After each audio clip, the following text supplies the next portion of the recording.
लगभग 10-11 साल के बच्चे द्वारा अपनी ही उम्र के दूसरे बच्चे को बुरी तरह पीटते देखकर कई सवाल हमारे दिमाग में कूद गए। बदलते माहौल में इंसानियत भी कितनी बदल गई है। मासूमियत भरा बचपन अगर कत्ल या घिनौनी हरकत कर जाए तो बड़ी चर्चा का विषय बन जाता है।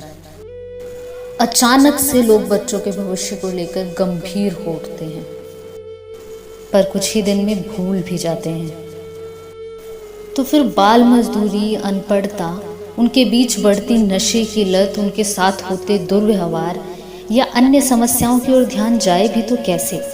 जहर भरे इस माहौल में भविष्य का नागरिक भी सांसें ले ही रहा है, जिनमें से कुछ के भविष्य की तो छोड़िए, वर्तमान ही की किसी को खबर नहीं है। ये वो बच्चे हैं जो जन्मे तो बच्चे ही हैं, पर गरीबी और मजबूरी ने इन्हें जिम्मेदारियों के बोझ से लाद दिया। झुग्गी झोपड़ी में रहने वाले ये मैले कुचैले प्राणी आखिर बच्चे ही तो हैं। इन्हें तो मालूम भी नहीं कि रोटी, कपड़ा और मकान इनकी भी आधारभूत जरूरतें हैं। हम समझदार और सभ्य लोग कूड़े के ढेर में पड़े बच्चे को जीवन दान तो दे आते हैं, दूसरी तरफ उस जैसे ही किसी बच्चे की घुटती किलकारियों की तरफ हमारी नज़र जाती ही नहीं।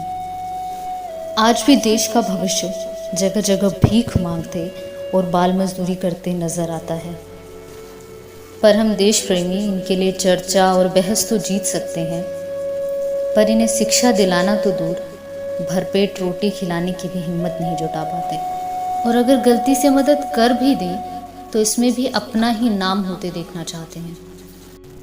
दूसरी तरफ वे बच्चे भी हैं जिन्हें सब तरह की सहूलियत तो मिल जाती है, पर इस तकनीकी दौर में माँ बाप की व्यस्त दिनचर्या या अमीरी की संकीर्ण सोच के कारण सामाजिक व्यवहार सीख ही नहीं पाते।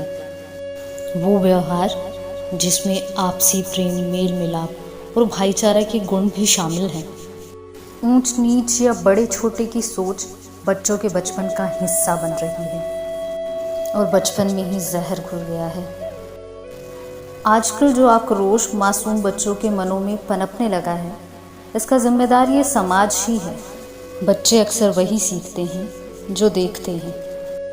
उनके आसपास अलगाव का जैसा माहौल पैदा हो रहा है, वे उसी में खुद को ढालने लगे हैं। परिवार ही बिखरने लगे हैं तो अपनापन भी खत्म होने लगा है।